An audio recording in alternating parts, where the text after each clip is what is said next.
Punjab today online वेखण वाले दर्शकों का स्वागत है जी। मैं हाँ डॉक्टर मनमोहन सिंह भागोवालिया। जिवें जिवें समा लंघदा जांदा तिवें तिवें सानू कई मुद्दे जिहड़े भुल जांदे ने, कई मुद्दों के उत्ते धूल जम जाती है, कई मुद्दे बड़े भखदे ने, भख के फिर मट्ठे पै जांदे ने, असीं भुल जांदे हां। और भुलना मनुख की एक बिरती है। जे मनुख भुले भी ना तो सारे दुख याद रखे तो मनुख वैसे भी पागल हो सकता। इस करके परमात्मा ने यह बहुत वड्डी एक दात दी है कि आदमी अपने माड़े चंगे दिन भुल जाए, जे पिछलियां जिहड़ियां ने मुश्किलों को भुल के अगे नवा जिहड़ा जीवन शुरू कर लवे। पर इस भुलण की मुश्किल उदों आउंदी है जदों असीं बहुत जिहड़े अहम मुद्दे आ उन्हां नूं भी भुल जांदे आ, उन्हां नूं भुल के ते बिल्कुल ही उन्हां नूं छड्ड के वसार दिंदे आ ते उहदे नाल इह हुंदा कि आउण वालीआं पीढ़ियां जिहड़ियां उन्हां मुद्दिआं नूं भुगतदियां ने। कदे बड़े रौला पिया कि कांग्रेस ने दरबार साहब ते अटैक कर दिता, मिलटरी वाड़ दी, श्री अकाल तख्त साहब नूं ढाह ढेरी कर दिता।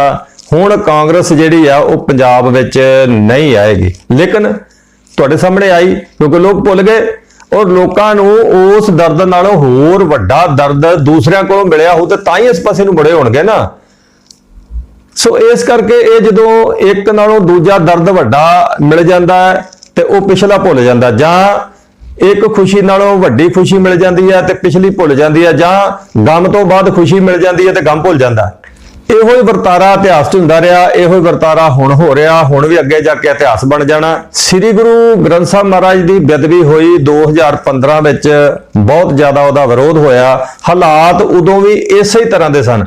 उदों भी किसानां ने रेलवे ट्रैक के उत्ते डेरे लाए सी और झोना नहीं चुकया गया, वाजिब कीमत नहीं मिल रही, तो उस वेले किसानां ने काफ़ी सारा जिहड़ा ये अपना जहाद शुरू किया सी और इस संघर्ष का करके उन्हें रेलां रोकिया सी। दूसरे पासे मोगा बस कांड होया, उहदे विचों लड़की सुट के मार दी, उहदे वास्ते एक कमेटी बनी, उन्होंने काफ़ी संघर्ष किया और इस ढंग दे नाल पंजाब दे विच संघर्ष करन दा दौर सी।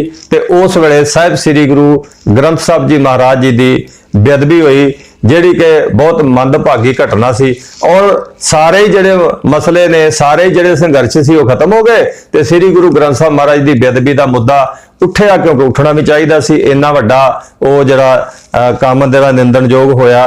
सो इस करके हुण भी उही है। हुण श्री गुरु ग्रंथ साहब महाराज की बेदबी फतेहगढ़ साहब विच होई, बंदा मौके ते फड़िया गया। उदों नालों वखरी ये गल हुई कि हुण बंदा मौके ते फड़िया गया, उदों ते फड़िया ही कोई नहीं गया, कोई पता ही नहीं लगा। ना तो यह पता लगा कि पुलिस वालियां गोली किन्ने चलाई है ते सिंह किन्ने शहीद किए ने, ते ना यही पता लगा कि बेदबी किन्ने कीती है। हाले तक वो कई तरह के उहदे कमिशन बने, सिट बनियां, हाले वो क्लीयर नहीं हो रहा। इसे तरह का मसला वो तो एक श्री गुरु ग्रंथ साहब महाराज की बेदबी हुई, 2 थां हुई, 4 थां हुई, फतेहगढ़ साहब 2 थां हुई, पटियाले विचों चोरी होए, तो उन्हों का तो बहुत पहलों संघर्ष होया। अकाली दल ने भी मोर्चे लाए पटियाले जाके, लेकिन हुण जिहड़े 328 सरूप गुम ने श्री दरबार साहब के प्रबंध हेठ, श्रोमणी गुरुद्वारा प्रबंधक कमेटी के प्रबंध हेठ जिहड़ा गुरुद्वारा रामसर साहब है, जिथे छपाई हुंदी है गुरु ग्रंथ साहब की, ओहदा कोई अता पता, कोई थो पता हाले लग नहीं रहा। उहदे विच सत्कार कमेटियां ते होर जथेबंदियां लगातार उत्थे संघर्ष कर रही ने, उत्थे धरना ला के बैठियां ने, मोर्चा ला के बैठियां ने, तो उन्होंने हाले तक कोई किसी किस्म का न्याय मिलता नज़र नहीं आता। तो ऐवं सिख संगत विच भी ऐवं हो गया कि जिवें वो जिन्नियां के जथेबंदियां उत्थे बैठियां ने, ये उन्हां दा काम ही है, ये केवल इस गल बारे जिहड़ा है वो इन्हां कोलों श्रोमणी गुरुद्वारा प्रबंधक कमेटी कोलों इंसाफ लैना, बाकी कौम नूं उस नाल कोई नहीं। इसे करके कौम वहीरां घत के नहीं उत्थे पहुंच रही। और दूसरा एक होर भी कारण है, जिवें बरगाड़ी का केस होया, उत्थे 7 लाख एक रिपोर्ट के अनुसार है कि 7 लाख जिहड़े सिख ने वो इकट्ठे हो गए ते गुरु ग्रंथ साहब महाराज की बेदबी का विरोध किया उन्होंने, लेकिन निकलिया उत्थों कुछ नहीं। उत्थे भी लोगों ने बहुत ज्यादा साथ दिता, पर लीडरशिप ने कोई उन्होंने किसी किस्म का बाह पल्ला नहीं फड़ाया, इस करके निकलिया उहदे चों भी कुछ नहीं। इसलिए सिखां दे विच हुण संघर्ष की जिहड़ी शक्ति आ ऐवं जापदा कि जिवें घट रही है। चलो किसी माड़े मुद्दे ते संघर्ष ते ना किया जाए, लेकिन जिथे श्री गुरु ग्रंथ साहब महाराज की गल आ जाती है उत्थे ते मेरा ख्याल है कि कौम नूं सारी नूं इकट्ठे हो जाना चाहिए। ये हुण 328 सूब का हिसाब मंग रहे ने, ਜਿਹੜੇ ਗੁਰੂ ਗ੍ਰੰਥ ਸਾਹਿਬ ਸਤਿਕਾਰ ਕਮੇਟੀ ਹੈ, ਕੁਝ ਹੋਰ ਨਾਲ ਜਥੇਬੰਦੀਆਂ ਨੇ। ਤੋ ਇਸ ਢੰਗ ਦੇ ਨਾਲ ਉਹਨਾਂ ਨੇ ਉੱਥੇ ਮੋਰਚਾ ਲਾਇਆ ਦਰਬਾਰ ਸਾਹਿਬ, ਲੇਕਿਨ ਹਾਲੇ ਤੱਕ ਕੋਈ ਸਫਲਤਾ ਨਹੀਂ ਹੋਈ ਪ੍ਰਾਪਤ। ਇਸ ਦੇ ਨਾਲ ਜਿਹੜਾ ਡਾਕਟਰ ਈਸ਼ਰ ਸਿੰਘ ਜਾਂਚ ਕਮਿਸ਼ਨ ਬਿਠਾਇਆ ਸੀ, ਉਹਦੀ ਰਿਪੋਰਟ ਵੀ ਹੁਣ ਜਨਤਕ ਕਰ ਦਿੱਤੀ ਹੈ ਸ਼੍ਰੋਮਣੀ ਗੁਰਦੁਆਰਾ ਪ੍ਰਬੰਧਕ ਕਮੇਟੀ ਨੇ। ਹੈਰਾਨਗੀ ਦੀ ਇਹ ਗੱਲ ਹੈ ਰਿਪੋਰਟ ਪੜ੍ਹ ਕੇ ਜਿਹੜੀ ਸਾਹਮਣੇ ਆਈ ਆ ਕਿ ਅਸੀਂ ਤੇ 328 ਸਰੂਪਾਂ ਦਾ ਹਿਸਾਬ ਮੰਗ ਰਹੇ ਵੀ ਕਿੱਥੇ ਗਏ। ਲੇਕਿਨ ਪਿਆਰਿਓ, ਜੋ ਇਹ ਪੜ੍ਹਿਆ ਰਿਪੋਰਟ ਪਤਾ ਲੱਗਦਾ, ਬੜੇ ਦੁਖੀ ਹਿਰਦੇ ਨਾਲ ਮੈਂ ਤੁਹਾਨੂੰ ਕਹਿਣਾ ਕਿ ਤੁਸੀਂ 328 ਦੀ ਗੱਲ ਕਰਦੇ ਹੋ। ਜਿੰਨੇ ਵੀ ਸ੍ਰੀ ਗੁਰੂ ਗ੍ਰੰਥ ਸਾਹਿਬ ਮਹਾਰਾਜ ਹੁਣ ਤੱਕ ਸ਼੍ਰੋਮਣੀ ਗੁਰਦੁਆਰਾ ਪ੍ਰਬੰਧਕ ਕਮੇਟੀ ਕੋਲੋਂ ਗਏ ਨੇ, ਕਿਸੇ ਵੀ ਸਰੂਪ ਦਾ ਪਤਾ ਨਹੀਂ ਵੀ ਕਿੱਥੇ ਗਏ। ਸਵਾਲ ਬੜਾ ਟੇਢਾ ਜਾ ਕੇ ਵੀ ਉੱਥੇ ਐਡਰੈਸ ਹੁੰਦਾ ਜੀ, ਨੋਟ ਉਥੋਂ ਰਸੀਦ ਕੱਟ ਕੇ ਦਿੱਤੀ ਜਾਂਦੀ ਆ, ਉੱਥੇ ਮਰਜ਼ਾਦਾ ਦੇ ਨਾਲ ਆਉਂਦੇ ਨੇ, ਮਰਜ਼ਾਦਾ ਨਾਲ ਜਾਂਦੇ ਨੇ। ਇਹ ਗੱਲ ਬਿਲਕੁਲ ਠੀਕ ਹੈ। ਕੀ ਸ਼੍ਰੋਮਣੀ ਗੁਰਦੁਆਰਾ ਪ੍ਰਬੰਧਕ ਕਮੇਟੀ ਦੇ ਕਿਸੇ ਵੀ ਮੁਲਾਜ਼ਮ ਨੇ ਜਾ ਕੇ ਫਿਰ ਵੇਖਿਆ ਵੀ ਸ੍ਰੀ ਗੁਰੂ ਗ੍ਰੰਥ ਸਾਹਿਬ ਮਹਾਰਾਜ ਜਿੱਥੇ ਵਾਸਤੇ ਗਏ ਨੇ ਉੱਥੇ ਪਹੁੰਚੇ ਨੇ, ਉੱਥੇ ਇਸ ਵੇਲੇ ਬਿਰਾਜਮਾਨ ਨੇ? ਫਰਜ਼ ਕਰ ਲਓ ਮੈਂ ਉਥੋਂ ਸ੍ਰੀ ਗੁਰੂ ਗ੍ਰੰਥ ਸਾਹਿਬ ਮਹਾਰਾਜ ਸਰੂਪ ਲੈ ਆਉਣਾ, ਮੈਂ ਲਿਆ ਕੇ ਕਿਹਨੂੰ ਦੇਣਾ, ਮੈਂ ਕਿੱਥੇ ਵਰਤਣਾ, ਕਿਵੇਂ ਰੱਖਣਾ, ਮਰਜ਼ਾਦਾ 'ਚ ਰੱਖਦਾ ਨਹੀਂ ਰੱਖਦਾ, ਮੈਂ ਅਗਾਹ ਦੇ ਦੇਣਾ, ਇਸ ਚੀਜ਼ ਦਾ ਕੋਈ ਰਿਕਾਰਡ ਨਹੀਂ। ਜਾਣੀ ਕਿ ਜਿਹੜਾ ਵੀ ਸਰੂਪ ਸ੍ਰੀ ਗੁਰੂ ਗ੍ਰੰਥ ਸਾਹਿਬ ਮਹਾਰਾਜ ਜੀ ਦਾ ਦੇ ਦਿੱਤਾ ਜਾਂਦਾ, ਉਹਦਾ ਮੁੜ ਕੇ ਫੋਲੋਅਪ ਕੋਈ ਨਹੀਂ, ਉਹਦੀ ਮੁੜ ਕੇ ਕਿਸੇ ਕਿਸਮ ਦੀ ਜਾਂਚ ਕੋਈ ਨਹੀਂ ਵੀ ਉਹ ਗਿਆ ਅਸਲ 'ਚ ਕਿੱਥੇ। ਇਹੀ ਕਾਰਨ ਹੈ ਕਿ ਸ੍ਰੀ ਗੁਰੂ ਗ੍ਰੰਥ ਸਾਹਿਬ ਮਹਾਰਾਜ ਜੀ ਦੇ ਸਰੂਪ ਜਿਹੜੇ ਨੇ ਉਹ ਗਾਂ ਤੋਂ ਅਗਾਹ ਤੁਰ ਜਾਂਦੇ ਨੇ। ਜੇ ਇਹ ਕਰ ਦਿੱਤਾ ਜਾਏ ਕਿ ਜਿਹੜਾ ਵੀ ਸੱਜਣ ਸਰੂਪ ਲੈ ਕੇ ਜਾਂਦਾ ਹੈ, ਉਹ ਸਾਲ ਬਾਅਦ ਉਸ ਸਰੂਪ ਬਾਰੇ ਆਣ ਕੇ ਸ਼੍ਰੋਮਣੀ ਗੁਰਦੁਆਰਾ ਪ੍ਰਬੰਧਕ ਕਮੇਟੀ ਨੂੰ ਦੱਸੇ ਕਿ ਇਸ ਨੰਬਰ ਦਾ ਸਰੂਪ ਜਿਹੜਾ ਹੈ ਉਹ ਮੇਰੇ ਕੋਲ ਹੈਗਾ, ਤੇ ਫਿਰ ਤੇ ਪਤਾ ਲੱਗੇ। ਹੁਣ ਤੁਸੀਂ ਇਹ ਦੇਖੋ 6000 ਸਰੂਪ ਹਰ ਸਾਲ ਜਾ ਰਿਹਾ ਹੈ, 6000, ਲੇਕਿਨ 6000 ਹੀ ਮੰਨ ਲਿਆ ਜਾਵੇ। ਚਲੋ 328 ਤੇ ਅਸੀਂ ਕਹਿੰਦੇ ਆ ਵੀ ਗੁੰਮ ਨੇ, ਵੈਸੇ ਤੇ ਬਹੁਤ ਜ਼ਿਆਦਾ ਨੇ ਜਿਨ੍ਹਾਂ ਦਾ ਪਤਾ ਨਹੀਂ ਲੱਗ ਰਿਹਾ, ਲੇਕਿਨ 6000 ਜਿਹੜਾ ਜਾ ਰਿਹਾ, 6000 ਸ਼ਬਦ ਹੈ ਹਰ ਸਾਲ। ਔਰ ਤੁਸੀਂ ਇਹ ਦੇਖੋ ਕਿ ਉਹ ਜਿਹੜੇ ਲੈ ਆਉਂਦੇ ਨੇ ਉਹਨਾਂ ਤੋਂ ਮਗਰੋਂ ਕੋਈ ਪੁੱਛਦਾ ਨਹੀਂ। ਹੁਣ ਗੁਰਦੁਆਰਾ ਸਾਹਿਬਾਨਾਂ 'ਚ ਮੈਂ ਦੇਖਦਾ ਕਿ ਕਈਆਂ ਦੇ ਘਰਾਂ 'ਚੋਂ ਮਹਾਰਾਜ ਦੇ ਸਰੂਪ ਗੁਰਦੁਆਰਾ ਸਾਹਿਬ ਪਹੁੰਚਾ ਦਿੱਤੇ ਜਾਂਦੇ ਨੇ, ਜਦੋਂ ਉਹ ਸਾਂਭ ਸੰਭਾਲ ਨਹੀਂ ਹੁੰਦੀ। ਕਈ ਚਿਰ ਉਹਨਾਂ ਦੇ ਨਾ ਤਾਂ ਪ੍ਰਕਾਸ਼ ਹੁੰਦਾ ਤੇ ਨਾ ਹੀ ਸੁੱਖ ਆਸਣ ਹੁੰਦਾ, ਜਿੱਥੇ ਅਲਮਾਰੀ 'ਚ ਰੱਖੇ ਉੱਥੇ ਰੱਖੇ ਰਹਿੰਦੇ ਨੇ, ਜਾਂ ਪਾਲਕੀ ਸਾਹਿਬ 'ਚ ਰੱਖੇ ਰਹਿੰਦੇ ਨੇ, ਔਰ ਉਹ ਸਰੂਪ ਫਿਰ ਗੁਰਦੁਆਰਿਆਂ 'ਚ ਪਹੁੰਚਾਏ ਜਾਂਦੇ ਨੇ। ਲੇਕਿਨ ਕਈ ਵਾਰ ਗੁਰਦੁਆਰਾ ਸਾਹਿਬਾਨਾਂ ਦੇ ਵਿੱਚ ਪਹਿਲਾਂ ਹੀ ਸਰੂਪ ਜ਼ਿਆਦਾ ਹੁੰਦੇ ਨੇ, ਤੇ ਉੱਥੇ ਵੀ ਇਸ ਢੰਗ ਦੇ ਨਾਲ ਸਰੂਪਾਂ ਦੀ ਬੇਅਦਬੀ ਹੀ ਹੁੰਦੀ ਹੈ ਕਿ ਉਹਨਾਂ ਨੂੰ ਪਲੰਘਾਂ ਦੇ ਉੱਤੇ ਰੱਖ ਦਿੱਤਾ ਜਾਂਦਾ। ਕਈ ਵਾਰ ਇੰਨੇ ਜਰ ਹੋ ਜਾਂਦੇ ਨੇ, ਬਿਰਧ ਹੋ ਜਾਂਦੇ ਨੇ, ਗੁਰਦੁਆਰਾ ਕਮੇਟੀਆਂ ਵੀ ਅਣਗਹਿਲੀ ਕਰ ਦਿੰਦੀਆਂ ਨੇ ਔਰ ਮੌਕੇ ਦੇ ਨਾਲ ਪਹੁੰਚਾਉਂਦੀਆਂ ਨੇ ਉਹਨਾਂ ਨੂੰ ਆਪਣਾ ਅਗਨ ਭੇਟ ਕਰਨ ਵਾਸਤੇ। ਸੋ ਇਸ ਢੰਗ ਦੇ ਨਾਲ ਸ੍ਰੀ ਗੁਰੂ ਗ੍ਰੰਥ ਸਾਹਿਬ ਮਹਾਰਾਜ ਜੀ ਦੀ ਜਿਹੜੀ ਹੈ ਨਾ, ਉਹ ਜੇ ਅਸੀਂ ਕਹੀਏ ਕਿ ਬਹੁਤ ਜ਼ਿਆਦਾ ਮਰਜ਼ਾਦਾ ਦੇ ਅਨੁਸਾਰ ਤੇ ਉਹਦਾ ਪਤਾ ਲੱਗ ਜਾਂਦਾ ਹੈ ਕਿ ਉਹ ਕਿੱਥੇ ਨੇ, ਇਹ ਬੜੀ ਔਖੀ ਗੱਲ ਹੈ। ਸਭ ਤੋਂ ਵੱਡੀ ਗੱਲ ਹੈ ਵੀ ਇਹਦਾ ਕਾਰਨ ਕੀ ਹੈ? ਇਹਦਾ ਕਾਰਨ ਇਹ ਹੈ ਵੀ ਕਮਿਸ਼ਨ ਦੀ ਰਿਪੋਰਟ ਇਹ ਕਹਿੰਦੀ ਹੈ ਕਿ ਜਦੋਂ ਦੀ ਸ਼੍ਰੋਮਣੀ ਗੁਰਦੁਆਰਾ ਪ੍ਰਬੰਧਕ ਕਮੇਟੀ ਬਣੀ ਹੈ, ਹੁਣ ਤੱਕ ਸ੍ਰੀ ਗੁਰੂ ਗ੍ਰੰਥ ਸਾਹਿਬ ਮਹਾਰਾਜ ਦੀ ਛਪਾਈ, ਉਥੋਂ ਦੇ ਛਾਪੇਖਾਨੇ ਦੀ ਰੱਖ ਰਖਾਈ, ਉਥੋਂ ਦੀ ਜਿਹੜੀ ਗੁਰੂ ਗ੍ਰੰਥ ਸਾਹਿਬ ਮਹਾਰਾਜ ਦੀ ਭੀੜ ਆ ਉਹ ਗਾਂ ਜਿਹੜੀ ਦੇਣੀ ਆ, ਉਹਦੇ ਸੰਬੰਧ ਵਿੱਚ ਹੁਣ ਤੱਕ ਲਿਖਤੀ ਪੜਤੀ ਕੋਈ ਕਾਨੂੰਨ, ਕੋਈ ਮਰਜ਼ਾਦਾ ਹੈ ਹੀ ਨਹੀਂ। ਸ੍ਰੀ ਗੁਰੂ ਗ੍ਰੰਥ ਸਾਹਿਬ ਮਹਾਰਾਜ ਦੀ ਛਪਾਈ, ਇਸ ਦੀ ਸਾਂਭ ਸੰਭਾਲ, ਇਹਨੂੰ ਕਿਵੇਂ ਭੇਟਾ ਸਹਿਤ ਦੇਣਾ ਹੈ ਜਾਂ ਭੇਟਾ ਰਹਿਤ ਦੇਣਾ, 1995 ਦੇ ਵਿੱਚ ਇੱਕ ਕਾਨੂੰਨ ਬਣਿਆ ਕਿ ਇਹਦੀ ਜਿਹੜੀ ਸਾਰੀ ਰਿਪੋਰਟ ਹੈ ਇਹ ਡਿਪਟੀ ਕਮਿਸ਼ਨਰ ਅੰਮ੍ਰਿਤਸਰ ਨੂੰ ਦਿੱਤੀ ਜਾਊਗੀ।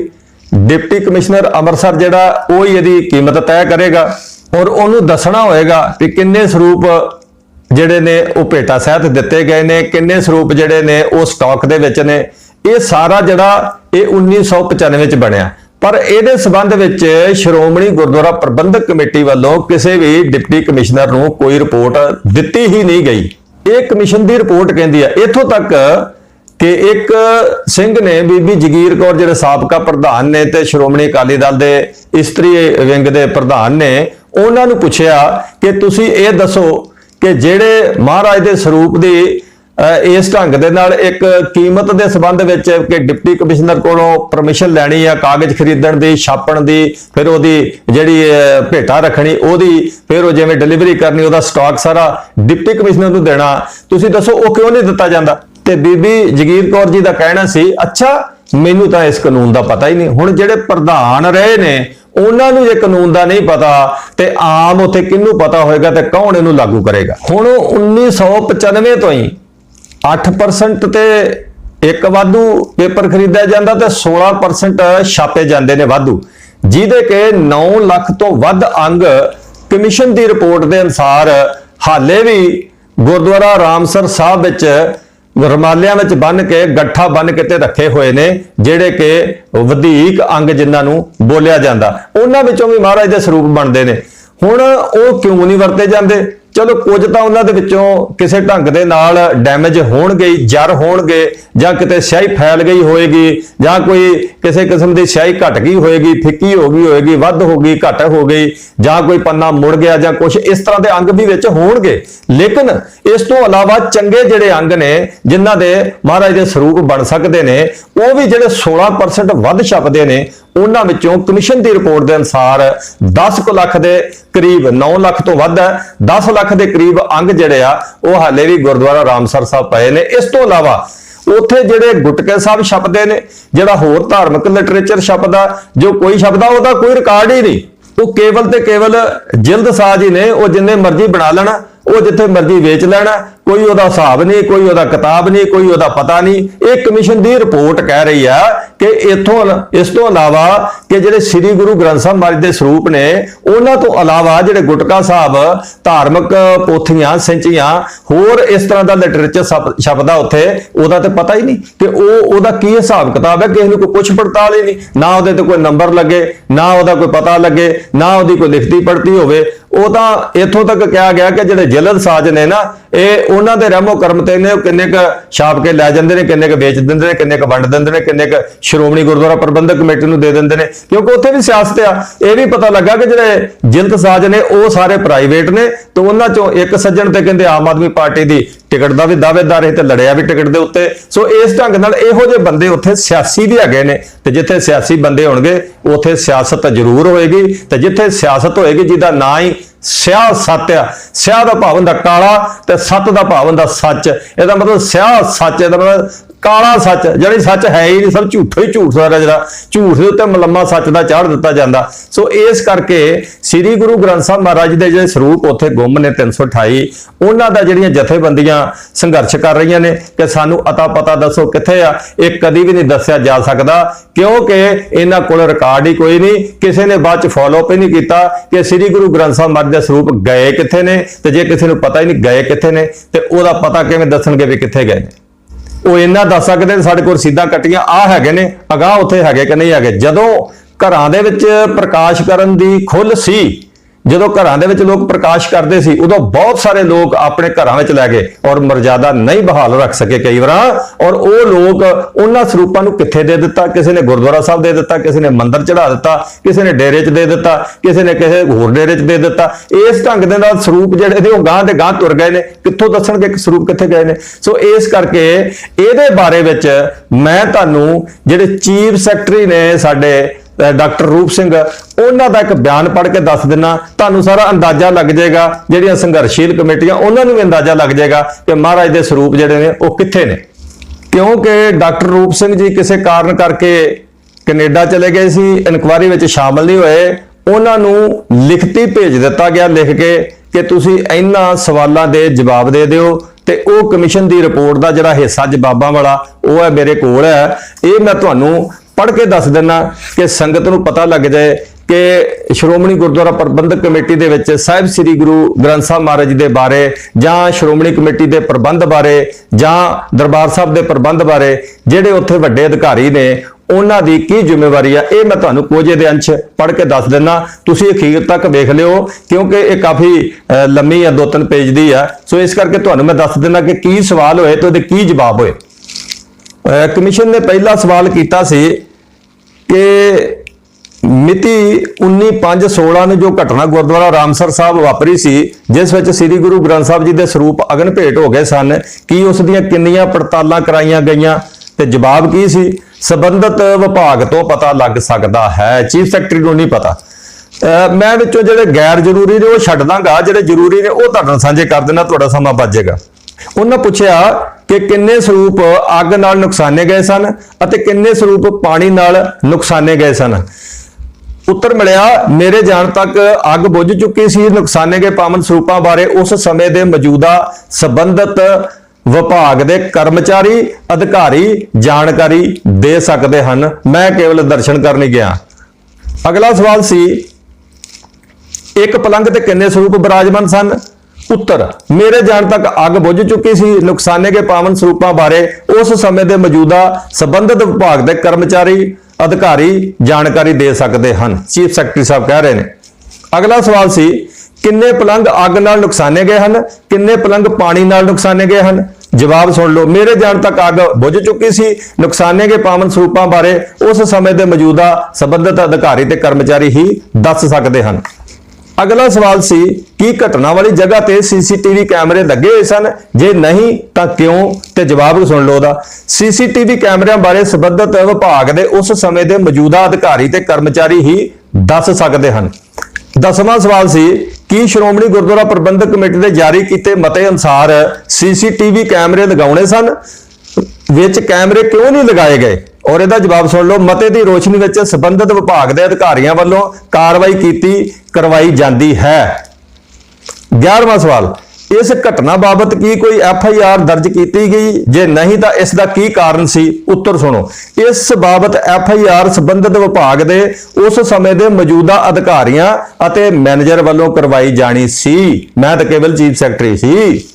ਕੀ ਇਸ ਘਟਨਾ ਦੀ ਫੋਰੈਂਸਿਕ ਰਿਪੋਰਟ ਪ੍ਰਾਪਤ ਕੀਤੀ ਗਈ, ਜੇ ਨਹੀਂ ਤਾਂ ਇਸ ਦਾ ਕੀ ਕਾਰਨ ਸੀ। ਉੱਤਰ ਸੁਣੋ, ਮੁੱਖ ਸਕੱਤਰ ਮੌਕੇ ਦਾ ਪ੍ਰਬੰਧਕ ਹੁੰਦਾ ਹੈ, ਉਹਨਾਂ ਵੱਲੋਂ ਇਹ ਕਾਰਵਾਈ ਕਰਵਾਈ ਗਈ ਜਾਂ ਨਹੀਂ, ਇਸ ਬਾਬਤ ਮੈਨੂੰ ਕੋਈ ਜਾਣਕਾਰੀ ਨਹੀਂ। ਮੁੱਖ ਸਕੱਤਰ ਉਸ ਵੇਲੇ ਸਰਦਾਰ ਹਰਚਰਨ ਸਿੰਘ ਸੀ, ਜਿਹੜੇ ਇਸ ਵੇਲੇ ਸਵਰਗਵਾਸ ਹੋ ਗਏ ਨੇ। 14ਵਾਂ ਸਵਾਲ, ਕੀ ਬਿਜਲੀ ਮਹਿਕਮੇ ਨਾਲ ਕੋਈ ਲਿਖਾ ਪੜ੍ਹੀ ਕੀਤੀ ਗਈ ਕਿ ਉਹਨਾਂ ਦੀ ਲਾਪਰਵਾਹੀ ਨਾਲ ਘਟਨਾ ਵਾਪਰੀ, ਜੇ ਨਹੀਂ ਤਾਂ ਇਸ ਦਾ ਕੀ ਕਾਰਨ ਸੀ। ਸੰਬੰਧਿਤ ਵਿਭਾਗ ਦੇ ਉਸ ਸਮੇਂ ਦੇ ਮੌਕੇ ਦੇ ਅਧਿਕਾਰੀ ਮੈਨੇਜਰ ਜਾਂ ਬਿਜਲੀ ਵਿਭਾਗ ਸ੍ਰੀ ਦਰਬਾਰ ਸਾਹਿਬ ਦੇ ਅਧਿਕਾਰੀ ਹੀ ਇਸ ਬਾਰੇ ਦੱਸ ਸਕਦੇ ਹਨ, ਮੈਨੂੰ ਨਹੀਂ ਪਤਾ। ਕਮਿਸ਼ਨ ਨੇ ਪੁੱਛਿਆ ਸਵਾਲ 15ਵਾਂ, ਕੀ ਤੁਸੀਂ ਗੁਰਦੁਆਰਾ ਰਾਮਸਰ ਵਿੱਚ ਬਿਜਲੀ ਦੇ ਲੋਡ ਦਾ ਵੇਰਵਾ ਚੈੱਕ ਕਰਾਇਆ ਸੀ।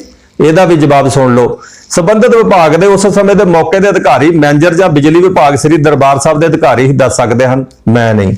ਫਿਰ ਸਵਾਲ ਕੀਤਾ, ਕੀ ਤੁਸੀਂ ਇਹ ਚੈੱਕ ਕਰਵਾਇਆ ਸੀ ਕਿ ਗੁਰਦੁਆਰਾ ਰਾਮਸਰ ਵਿਖੇ ਲੱਗੇ AC ਦੀ ਬਿਜਲੀ ਦਾ ਲੋਡ ਉਥੋਂ ਦਾ ਲੱਗਿਆ ਮੀਟਰ ਝੱਲ ਵੀ ਸਕਦਾ ਹੈ ਕਿ ਨਹੀਂ। ਇਹਦਾ ਉੱਤਰ ਸੁਣ ਲਓ, ਸੰਬੰਧਿਤ ਵਿਭਾਗ ਦੇ ਉਸ ਸਮੇਂ ਦੇ ਮੌਕੇ ਦੇ ਅਧਿਕਾਰੀ ਮੈਨੇਜਰ ਜਾਂ ਬਿਜਲੀ ਵਿਭਾਗ ਸ੍ਰੀ ਦਰਬਾਰ ਸਾਹਿਬ ਦੇ ਅਧਿਕਾਰੀ ਹੀ ਦੱਸ ਸਕਦੇ ਹਨ। ਫਿਰ ਕਮਿਸ਼ਨ ਨੇ ਪੁੱਛਿਆ ਸਵਾਲ ਕਿ ਗੋਇੰਦਵਾਲ ਸਾਹਿਬ ਦੇ ਅਗਨ ਭੇਟ ਰਜਿਸਟਰ ਵਿੱਚ ਨੁਕਸਾਨੇ ਗਏ ਸਰੂਪਾਂ ਦੀ ਐਂਟਰੀ ਨਹੀਂ ਕੀਤੀ ਗਈ, ਐਸਾ ਕਰਨ ਤੋਂ ਰੋਕਣ ਦਾ ਕੀ ਕਾਰਨ ਸੀ। ਇਹਦਾ ਜਵਾਬ ਸੁਣੋ, ਉਸ ਸਮੇਂ ਦੇ ਮੁੱਖ ਸਕੱਤਰ ਵੱਲੋਂ ਸੰਬੰਧਿਤ ਵਿਭਾਗ ਦੇ ਜਿਹੜੇ ਕਰਮਚਾਰੀ ਦੀ ਡਿਊਟੀ ਲਗਾਈਆਂ ਗਈਆਂ ਸਨ, ਇਸ ਸੰਬੰਧੀ ਉਹ ਕਰਮਚਾਰੀ ਹੀ ਦੱਸ ਸਕਦੇ ਹਨ। ਫਿਰ ਉਹਨਾਂ ਨੇ ਪੁੱਛਿਆ ਕਿ ਸ੍ਰੀ ਗੋਇੰਦਵਾਲ ਸਾਹਿਬ ਦੇ ਰਜਿਸਟਰ ਵਿੱਚ ਨੁਕਸਾਨੇ ਗਏ ਸਰੂਪਾਂ ਦੀ ਐਂਟਰੀ ਕਰਾਉਣ ਦੀ ਜ਼ਿੰਮੇਵਾਰੀ ਸ਼੍ਰੋਮਣੀ ਗੁਰਦੁਆਰਾ ਪ੍ਰਬੰਧਕ ਕਮੇਟੀ ਦੇ ਕਿਸ ਅਧਿਕਾਰੀ ਜਾਂ ਮੁਲਾਜ਼ਮ ਦੀ ਹੀ। ਉਹਦਾ ਉੱਤਰ ਮਿਲਿਆ, ਪਬਲੀਕੇਸ਼ਨ ਵਿਭਾਗ ਵੱਲੋਂ ਸ੍ਰੀ ਗੁਰੂ ਗ੍ਰੰਥ ਸਾਹਿਬ ਜੀ ਦੇ ਬਿਰਧ ਪਾਵਨ ਸਰੂਪ ਸਮੇਂ-ਸਮੇਂ ਤੇ ਗੋਇੰਦਵਾਲ ਸਾਹਿਬ ਜਾਂਦੇ ਰਹਿੰਦੇ ਹਨ। ਜਿਹੜੇ ਸੰਬੰਧਿਤ ਅਧਿਕਾਰੀ ਕਰਮਚਾਰੀ ਡਿਊਟੀ ਤੇ ਜਾਂਦੇ ਹਨ, ਉਹਨਾਂ ਦੀ ਜ਼ਿੰਮੇਵਾਰੀ ਹੁੰਦੀ ਹੈ ਉੱਥੇ ਐਂਟਰੀ ਕਰਵਾਉਣ ਦੀ, ਸਾਡਾ ਕੋਈ ਮਤਲਬ ਨਹੀਂ ਪੁੱਛਣ ਦਾ। ਫਿਰ ਉਹਨਾਂ ਕਿਹਾ ਕਿ ਤੁਸੀਂ ਇਹ ਦੱਸੋ ਵੀ ਇਸ ਘਟਨਾ ਤੋਂ ਬਾਅਦ ਸ਼੍ਰੋਮਣੀ ਗੁਰਦੁਆਰਾ ਪ੍ਰਬੰਧਕ ਕਮੇਟੀ ਨੇ ਕਿਹੜੇ-ਕਿਹੜੇ ਜ਼ਰੂਰੀ ਜਿਹੜੇ ਆ ਉਹ ਕਦਮ ਚੁੱਕੇ। ਉਹਦਾ ਜਵਾਬ ਸੁਣ ਲਓ। ਉੱਤਰ, ਇਸ ਸਮੇਂ ਸ਼੍ਰੋਮਣੀ ਗੁਰਦੁਆਰਾ ਪ੍ਰਬੰਧਕ ਕਮੇਟੀ ਵਿਖੇ ਸਰਦਾਰ ਹਰਚਰਨ ਸਿੰਘ ਬਤੌਰ ਮੁੱਖ ਸਕੱਤਰ ਸਨ, ਜੋ ਕਿ ਸਤੰਬਰ 2017 ਤੱਕ ਸੇਵਾ ਨਿਭਾਉਂਦੇ ਰਹੇ। ਅਸੀਂ ਉਹਨਾਂ ਦੇ ਅਧੀਨ ਸੇਵਾ ਨਿਭਾਉਂਦੇ ਸਾਂ। ਪ੍ਰਧਾਨ ਸਾਹਿਬ ਦੀ ਨਿਯਤ ਕੀਤੀ ਸਬ ਕਮੇਟੀ ਵੱਲੋਂ ਸ੍ਰੀ ਗੁਰੂ ਗ੍ਰੰਥ ਸਾਹਿਬ ਜੀ ਦੇ ਸਾਂਭ ਸੰਭਾਲ ਲਈ ਵੱਖਰੀ ਇਮਾਰਤ ਤਿਆਰ ਕਰਨਾ, ਫਾਇਰ ਸਿਸਟਮ, ਸਮੋਕ ਸੈਂਸਰ ਅਤੇ ਜਿਲਦਬੰਦੀ ਲਈ ਨਵੀਨਤਮ ਤਕਨੀਕ ਅਪਣਾਉਣ ਦੀ ਸਿਫਾਰਿਸ਼ ਕੀਤੀ ਗਈ ਸੀ, ਜਿਸ ਪਰ ਅਮਲ ਕਰਵਾਉਣ ਦੀ ਜ਼ਿੰਮੇਵਾਰੀ ਸੰਬੰਧਿਤ ਵਿਭਾਗਾਂ ਦੀ ਹੁੰਦੀ ਹੈ। ਇਸ ਬਾਬਤ ਕੋਈ ਕਾਰਵਾਈ ਦੀ ਜਾਣਕਾਰੀ ਦਫ਼ਤਰੀ ਫਾਈਲਾਂ ਤੋਂ ਪ੍ਰਾਪਤ ਕੀਤੀ ਜਾ ਸਕਦੀ ਹੈ, ਮੈਨੂੰ ਜ਼ਬਾਨੀ ਕੋਈ ਪਤਾ ਨਹੀਂ। ਫਿਰ ਉਹਨਾਂ ਪੁੱਛਿਆ, ਕੀ ਸ੍ਰੀ ਗੁਰੂ ਗ੍ਰੰਥ ਸਾਹਿਬ ਮਹਾਰਾਜ ਦੇ ਸਰੂਪਾਂ ਦਾ ਪਛਤਾਪ ਕੀਤਾ ਗਿਆ, ਕੋਈ ਅਖੰਡ ਪਾਠ ਸਾਹਿਬ ਜਿਸ ਵਿੱਚ ਇਹਦੀ ਅਰਦਾਸ ਕਰਵਾਈ ਗਈ ਹੋਏ।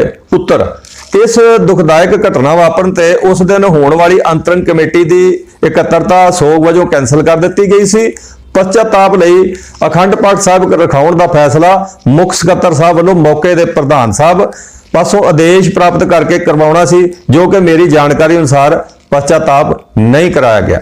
ਫਿਰ ਇੱਕ ਬੜਾ ਅਹਿਮ ਸਵਾਲ ਪੁੱਛਿਆ ਕਿ ਭਾਈ ਬਾਜ ਸਿੰਘ ਜੋ ਸ੍ਰੀ ਗੁਰੂ ਗ੍ਰੰਥ ਸਾਹਿਬ ਜੀ ਦੇ ਸਰੂਪਾਂ ਦੀ ਗੱਡੀਆਂ ਨਾਲ ਜਾਂਦਾ ਸੀ, ਉਸ ਦੇ ਭੇਟਾਵਾਂ ਨਾ ਜਮ੍ਹਾਂ ਕਰਾਉਣ ਦੇ ਇਲਜ਼ਾਮ ਲੱਗੇ ਸੀ, ਉਸ ਨੂੰ ਉਸ ਅਹਿਮ ਪੋਸਟ ਤੋਂ ਕਿਉਂ ਨਹੀਂ ਹਟਾਇਆ ਗਿਆ? ਤੁਹਾਨੂੰ ਦੱਸ ਦਈਏ ਕਿ ਲਗਭਗ ਪੌਣੇ 10 ਲੱਖ ਰੁਪਈਆ ਉਹਦੇ ਵੱਲ ਇਹ ਮਹਾਰਾਜ ਦੇ ਸਰੂਪਾਂ ਦਾ ਸੀ, ਫਿਰ ਵੀ ਉਸੇ ਕੁਰਸੀ ਤੇ ਬਹਿ ਕੇ ਕੰਮ ਕਰ ਰਿਹਾ ਸੀ, ਕਿਸੇ ਨੇ ਕੋਈ ਐਕਸ਼ਨ ਨਹੀਂ ਲਿਆ। ਉਹਦਾ ਉੱਤਰ ਸੁਣ ਲਓ।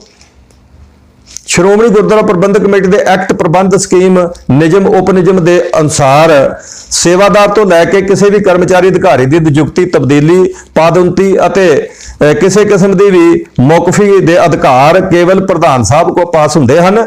ਵਿਭਾਗੀ ਤੌਰ ਤੇ ਕੇਵਲ ਸਫਾਈ ਸੇਵਾਦਾਰ ਦੀ ਤਬਦੀਲੀ ਕਰਨ ਦੇ ਅਧਿਕਾਰ ਦਫ਼ਤਰ ਸਕੱਤਰ ਪਾਸ ਹੁੰਦੇ ਹਨ। ਫਿਰ ਉਹਨਾਂ ਪੁੱਛਿਆ ਕਿ 2013-14 ਦੀ ਆਡਿਟ ਦੇ ਦੌਰਾਨ ਜੋ ਸਾਲ 2018 ਵਿੱਚ ਕਰਾਇਆ ਗਿਆ ਹੈ, 2013-14 ਦਾ ਜਿਹੜਾ ਆਡਿਟ ਸੀ ਉਹ 2018 ਚ ਹੋਇਆ। ਉਸ ਵੇਲੇ ਸਰਦਾਰ ਰੂਪ ਸਿੰਘ ਚੀਫ ਸੈਕਟਰੀ ਸਨ। ਉਹਨਾਂ ਕਿਹਾ ਜਿਹੜਾ ਉਹ ਆਡਿਟ ਕਰਵਾਇਆ ਗਿਆ ਉਸ ਵਿੱਚ ਜੋ ਸੀਏ ਨੇ ਆਬਜੈਕਸ਼ਨ ਪਾਏ ਸਨ, ਕੀ ਆਪ ਜੀ ਨੂੰ ਉਸ ਬਾਰੇ ਪਤਾ ਹੈ? ਤੇ ਚੀਫ ਸੈਕਟਰੀ ਸਾਹਿਬ ਦਾ ਜਵਾਬ ਸੁਣ ਲਓ। ਕਹਿੰਦੇ ਸੰਬੰਧਿਤ ਵਿਭਾਗ ਦੇ ਆਡਿਟ ਸਮੇਂ ਆਏ ਇਹਨਾਂ ਇਤਰਾਜ਼ਾਂ ਬਾਰੇ ਲੇਖਾ ਸ਼ਾਖਾ ਜਾਂ ਆਡਿਟ ਵਿਭਾਗ ਵੱਲੋਂ ਮੇਰੇ ਨੋਟਿਸ ਵਿੱਚ ਕੁਝ ਵੀ ਨਹੀਂ ਲਿਆਂਦਾ ਗਿਆ। ਉਹਨਾਂ ਸਵਾਲ ਕੀਤਾ ਕਿ ਆਪ ਜੀ ਨੂੰ ਇਸ ਬਾਰੇ ਜਾਣਕਾਰੀ ਹੈ ਕਿ ਜਿਹੜਾ ਪੇਪਰ ਸਰੂਪਾਂ ਦੀ ਛਪਾਈ ਲਈ ਖਰੀਦਿਆ ਜਾਂਦਾ ਹੈ, ਉਸ ਵਿੱਚ 1000 ਸਰੂਪਾਂ ਪਿੱਛੇ ਇੱਕ ਫਰਸ਼ੇ ਲਈ 16% ਵੇਸਟੇਜ ਪਾ ਕੇ ਖਰੀਦਿਆ ਜਾਂਦਾ ਹੈ, ਜੋ ਕਿ 2% ਇੱਕ ਰੰਗ ਲਈ ਬਣਦਾ ਹੈ। ਕਿ ਜਦੋਂ ਪੇਪਰ ਖਰੀਦਦੇ ਹੋ ਉਦੋਂ ਤੁਸੀਂ 16% ਜਿਹੜਾ ਵਾਧੂ ਖਰੀਦਦੇ ਹੋ ਕਿ ਇਹਦੇ ਵਿੱਚ ਕਈ ਤਰ੍ਹਾਂ ਦੀਆਂ ਜਿਹੜੀਆਂ ਗਲਤੀਆਂ ਰਹਿ ਜਾਂਦੀਆਂ ਨੇ ਜਾਂ ਇਹ ਵੇਸਟੇਜ ਹੋ ਜਾਂਦੀ ਆ, ਉਹ ਤੁਹਾਨੂੰ ਪਤਾ ਹੈ ਕਿ ਇਸ ਢੰਗ ਨਾਲ 2% ਜਿਹੜਾ ਇੱਕ ਰੰਗ ਦਾ 2% ਦਾ ਭਾਵ ਇਹ ਆ ਕਿ ਸ੍ਰੀ ਗੁਰੂ ਗ੍ਰੰਥ ਸਾਹਿਬ ਮਹਾਰਾਜ ਜਿੰਨੇ ਰੰਗਾਂ ਵਿੱਚ ਛਪਦੇ ਨੇ, ਜਾਣੀ ਇੱਕ ਅੰਗ ਦੇ ਉੱਤੇ ਵੇਲ ਹੋਰ ਰੰਗ ਦੀ ਆ, ਦੂਸਰੇ ਅੰਗ ਤੇ ਹੋਰ ਰੰਗ ਦੀ ਆ, ਤੀਸਰੇ ਅੰਗ ਤੇ ਹੋਰ ਰੰਗ ਦੀ ਆ, ਚੌਥੇ ਅੰਗ ਤੇ ਹੋਰ ਰੰਗ, ਇਸ ਢੰਗ ਨਾਲ 2% ਪੇਪਰ ਵੱਧ ਖਰੀਦਿਆ ਜਾਂਦਾ। ਉਹਦਾ ਜਵਾਬ ਕੀ ਆ? ਚੀਫ ਸੈਕਟਰੀ ਸਾਹਿਬ ਕਹਿੰਦੇ ਨੇ ਤਕਨੀਕੀ ਜਾਣਕਾਰੀ ਸੰਬੰਧਿਤ ਵਿਭਾਗ ਦਾ ਮੈਨੇਜਰ ਜਾਂ ਤਕਨੀਕੀ ਕਰਮਚਾਰੀ ਹੀ ਦੱਸ ਸਕਦੇ ਹਨ, ਸਾਨੂੰ ਕੋਈ ਪਤਾ ਨਹੀਂ। ਫਿਰ ਉਹਨਾਂ ਪੁੱਛਿਆ ਵੀ ਜਿੱਥੇ ਛਪਾਈ ਹੁੰਦੀ ਆ, ਕੀ ਆਪ ਜੀ ਜਾਣਦੇ ਹੋ ਕਿ ਹਰੇਕ ਲਾਟ ਦੇ ਫਰਮਿਆਂ ਦੀ ਵੇਸਟੇਜ ਵਧੇਰੇ ਅੰਗ ਨਾਲ 20-30 ਵੱਧ ਪਾਵਨ ਸਰੂਪ ਬਣਾਏ ਵੀ ਜਾਂਦੇ ਹਨ ਅਤੇ ਵੇਚੇ ਵੀ ਜਾਂਦੇ ਹਨ। ਹੁਣ ਤੁਸੀਂ ਦੇਖੋ ਇੱਥੇ ਕਿੱਡਾ ਸਵਾਲ ਉੱਠਦਾ ਕਿ ਜਿਹੜੇ ਵਧੇਰੇ ਅੰਗ ਨੇ ਉਹਨਾਂ ਚੋਂ 20-30 ਮਹਾਰਾਜ ਦੇ ਸਰੂਪ ਵੱਧ ਬਣ ਜਾਂਦੇ ਨੇ, ਜਿਨ੍ਹਾਂ ਦਾ ਰਿਕਾਰਡ ਵਿੱਚ ਹੀ ਕੁਝ ਨਹੀਂ ਆਉਂਦਾ ਕਿ ਉਹ ਕਿੱਥੇ ਜਾਂਦੇ ਆ, ਕਿੱਥੇ ਉਹ ਭੇਟਾ ਸਾਹਿਬ ਦਿੱਤੇ ਜਾਂਦੇ ਆ, ਉਹਦਾ ਪਤਾ ਨਹੀਂ। ਉਹ ਤਾਂ ਵੇਸਟ ਦੇ ਵਿੱਚੋਂ ਬਣਦੇ ਨੇ। ਜਿਹੜਾ ਵਾਧੂ ਵਧੇਰੇ ਅੰਗ ਜਿਹਨੂੰ ਕਹਿੰਦੇ ਆ, ਉਹਦੇ ਚੋਂ ਬਣਾਏ ਵੀ ਗਏ, ਉਹਦਾ ਡੰਪ ਵੀ ਕੀਤੇ ਗਏ। ਕਿੰਨੇ ਅੰਗ 10 ਲੱਖ ਦੇ ਕਰੀਬ ਅੰਗ ਜਿਹੜੇ ਉੱਥੇ ਡੰਪ ਵੀ ਕੀਤੇ ਹੋਏ ਨੇ। ਤੇ ਇਹਦੇ ਬਾਰੇ ਚੀਫ ਸੈਕਟਰੀ ਸਾਹਿਬ ਦਾ ਜਵਾਬ ਕੀ ਸੀ? ਤਕਨੀਕੀ ਜਾਣਕਾਰੀ ਸੰਬੰਧਿਤ ਵਿਭਾਗ ਦਾ ਮੈਨੇਜਰ ਜਾਂ ਤਕਨੀਕੀ ਕਰਮਚਾਰੀ ਹੀ ਦੱਸ ਸਕਦੇ ਹਨ, ਮੈਂ ਨਹੀਂ। ਫਿਰ ਉਹਨਾਂ ਪੁੱਛਿਆ ਕਿ ਕੀ ਤੁਸੀਂ ਜਾਣਦੇ ਹੋ ਕਿ ਅੱਜ ਤੱਕ ਤਕਰੀਬਨ 10 ਲੱਖ ਫਰਮੇ ਯਾਨੀ 10 ਲੱਖ ਅੰਗ ਜਿਲਦ ਸਾਜ਼ਾਂ ਕੋਲ ਪਏ ਹੋਏ ਹਨ, ਜਿਨ੍ਹਾਂ ਨੂੰ ਵਧੇਰੇ ਅੰਗ ਕਿਹਾ ਜਾਂਦਾ? ਜਵਾਬ ਸੁਣੋ। ਤਕਨੀਕੀ ਜਾਣਕਾਰੀ ਸੰਬੰਧਿਤ ਵਿਭਾਗ ਦਾ ਮੈਨੇਜਰ ਜਾਂ ਤਕਨੀਕੀ ਕਰਮਚਾਰੀ ਹੀ ਦੱਸ ਸਕਦੇ ਹਨ। ਫਿਰ ਹੋਰ ਪੁੱਛਿਆ ਕਿ ਆਪ ਜੀ ਨੂੰ ਪਤਾ ਹੈ ਕਿ 125 ਸਰੂਪ ਵਧੀਕ ਫਰਮਿਆਂ ਵਿੱਚੋਂ ਬਣਾਏ ਗਏ ਹਨ। ਹਾਲ ਨੰਬਰ 3 ਵਿੱਚ ਬਿਨਾਂ ਲਿਖਤੀ ਆਰਡਰ ਤੋਂ 125 ਸ੍ਰੀ ਗੁਰੂ ਗ੍ਰੰਥ ਸਾਹਿਬ ਮਹਾਰਾਜ ਦੇ ਸਰੂਪ ਵਧੇਰੇ ਅੰਗਾਂ ਤੋਂ ਬਣਾਏ ਗਏ ਆ ਤੇ ਉਹ ਉੱਥੇ ਹਾਲ ਨੰਬਰ 3 'ਚ ਰੱਖੇ। ਤੁਹਾਨੂੰ ਪਤਾ? ਉੱਤਰ ਕੀ ਮਿਲਿਆ? ਸੰਬੰਧਿਤ ਵਿਭਾਗ ਦੇ ਕਰਮਚਾਰੀ ਹੀ ਦੱਸ ਸਕਦੇ ਹਨ। ਸੋ ਇਹ ਮੈਂ ਤੁਹਾਨੂੰ 94 ਸਵਾਲ ਜਵਾਬ ਕਮਿਸ਼ਨ ਦੇ ਤੇ ਚੀਫ ਸਕੱਤਰ ਸਾਹਿਬ ਦੇ ਸੁਣਾ ਦਿੱਤੇ ਨੇ। ਅੰਦਾਜ਼ਾ ਤੁਸੀਂ ਆਪੇ ਲਾਉਣਾ, ਮੈਂ ਤੁਹਾਡੇ ਤੇ ਛੱਡ ਦਿੰਦਾ ਕਿ ਕਿੰਨੀ ਕੁ ਜ਼ਿੰਮੇਵਾਰੀ ਦੇ ਨਾਲ ਉੱਥੇ ਇਹ ਸਾਰਾ ਕੰਮ ਹੋ ਰਿਹਾ, ਦਫ਼ਤਰ ਕਿਵੇਂ ਚੱਲ ਰਿਹਾ, ਕਿਉਂਕਿ ਇੰਨੇ ਵੱਡੀਆਂ ਜਿਹੜੀਆਂ ਕੁਰਸੀਆਂ ਤੇ ਬੈਠੇ ਨੇ, ਲੱਖਾਂ ਦੇ ਵਿੱਚ ਤਨਖਾਹਾਂ ਨੇ, ਉਹ ਕੇਵਲ ਇਹੋ ਦੱਸਣ ਲਈ ਬੈਠੇ ਹੋਏ ਨੇ ਕਿ ਭਾਈ ਇਹ ਸੰਬੰਧਿਤ ਵਿਭਾਗ ਜਿਹੜਾ ਉਹ ਹੀ ਦੱਸ ਸਕਦਾ। ਅਸੀਂ ਤੇ ਕੇਵਲ ਸਵੇਰੇ ਬੈਠਣ ਵਾਸਤੇ ਆਉਨੇ ਆ, ਕੁਰਸੀ ਤੇ ਬੈਠ ਜਾਂਦੇ ਆ, ਚਾਹ ਪੀਂਦੇ ਆ, ਚਾਹ ਪਿਆਉਨੇ ਆ। ਜੇ ਕੋਈ ਜਿਹੜਾ ਆ ਜਾਂਦਾ ਇੱਥੇ ਗੈਸਟ ਤੇ ਉਸ ਨੂੰ ਅਸੀਂ ਕੋਈ ਨਾ ਕੋਈ ਭੇਟਾ ਦੇ ਕੇ, ਕੋਈ ਮਾਡਲ ਭੇਟ ਕਰਕੇ, ਕਿਤਾਬਾਂ ਦਾ ਸੈੱਟ ਭੇਟ ਕਰਕੇ, ਉਹ ਕਿਸੇ ਨੂੰ ਸਰੋਪਾ ਸਾਹਿਬ ਦੇ ਕੇ, ਅਸੀਂ ਤੇ ਕੇਵਲ ਫੋਟੋ ਲਵਾਉਣ ਵਾਲੇ ਵਾਸਤੇ ਹੀ ਉੱਥੇ ਆ। ਸੋ ਇਸ ਕਰਕੇ ਇਹ ਅੰਦਾਜ਼ਾ ਹੁਣ ਸੰਗਤ ਨੇ ਲਾਉਣਾ ਕਿ ਮਹਾਰਾਜ ਦੇ ਸਰੂਪਾਂ ਦਾ ਲੇਖਾ ਕੌਣ ਦੇਗਾ? ਅਗਲੀ ਜਿਹੜੀ ਵੀਡੀਓ ਆ ਉਹਦੇ ਵਿੱਚ ਮੈਂ ਤੁਹਾਨੂੰ ਹੋਰ ਜਾਣਕਾਰੀ ਜਿਹੜੀ ਉਹ ਦਿਆਂਗਾ। ਤੁਸੀਂ ਜੁੜੇ ਰਹੋ ਪੰਜਾਬ ਟੂਡੇ ਆਨਲਾਈਨ ਦੇ ਨਾਲ, ਤੇ ਨਾਲ ਹੀ ਬੇਨਤੀ ਹੈ ਕਿ ਇਸ ਵੀਡੀਓ ਨੂੰ ਵੱਧ ਤੋਂ ਵੱਧ ਸ਼ੇਅਰ ਕਰ ਦਿਓ ਤਾਂ ਕਿ ਸੰਗਤ ਨੂੰ ਪਤਾ ਲੱਗ ਸਕੇ ਕਿ ਕਿੰਨੀ ਕੁ ਸੰਜੀਦਗੀ ਦੇ ਨਾਲ ਸ਼੍ਰੋਮਣੀ ਗੁਰਦੁਆਰਾ ਪ੍ਰਬੰਧਕ ਕਮੇਟੀ ਦੇ ਵਿੱਚ ਸ੍ਰੀ ਗੁਰੂ ਗ੍ਰੰਥ ਸਾਹਿਬ ਮਹਾਰਾਜ ਜੀ ਦੇ ਪਾਵਨ ਸਰੂਪਾਂ ਦੇ ਬਾਰੇ ਤੇ ਹੋਰ ਪ੍ਰਬੰਧਾਂ ਦੇ ਬਾਰੇ ਸੰਜੀਦਗੀ ਪਾਈ ਜਾਂਦੀ ਹੈ। ਤੁਹਾਡਾ ਬਹੁਤ ਬਹੁਤ ਧੰਨਵਾਦ।